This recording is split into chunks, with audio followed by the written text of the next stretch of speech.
അങ്ങനെ ഇന്ന് അമ്പലത്തിലെ 10ാം ദിവസത്തെ ഉത്സവമാണ്. അപ്പോൾ ഇന്ന് എൻ്റെ വകയാണ് ചിക്കൻ കറി. വേറൊരു പ്രത്യേകതയും കൂടെ ഉണ്ട്. ഇന്ന് നോൺ വെജ് സദ്യയാണ്. ഇലയൊക്കെ ഞങ്ങൾ നേരത്തെ പോയി വെട്ടി റെഡിയാക്കിക്കൊണ്ട് വന്നിട്ടുണ്ടായിരുന്നു. അച്ഛനാണെങ്കിൽ വിശപ്പ് സഹിക്കാൻ വയ്യാതെ ആദ്യമേ കയറിയിരുന്നു. അങ്ങനെ ഞാനും അമ്മയും കൂടി ചേർന്ന് എല്ലാ ഇലയിലും വിളമ്പിയിട്ടുണ്ടായിരുന്നേ.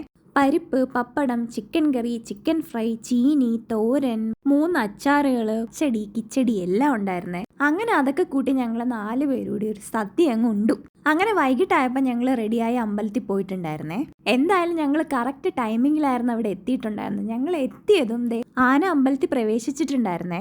ആകെ മൊത്തം 3 ആനയായിരുന്നേ ഉണ്ടായിരുന്നത്. അതിന്റെ കൂടെ തന്നെ വേറെയും പരിപാടികളും കലാരൂപങ്ങളൊക്കെ ഉണ്ടായിരുന്നേ. പക്ഷെ അതിനെ അമ്പലത്തിനകത്ത് കയറാൻ സമ്മതിക്കില്ല. ഈ 3 ആനകളും പിന്നെ താലപ്പൊലിയും ഒരു പ്രാവശ്യം അമ്പലത്തിന് വലം വെച്ചതിന് ശേഷമാണ് തിരിച്ചു പോകുന്നത്. അങ്ങനെ അതൊക്കെ കണ്ട് കുറേ നേരം അവിടെ നിന്നിട്ട് ഞങ്ങൾ നേരെ തിരിച്ച് വീട്ടിലേക്ക് പോയേ.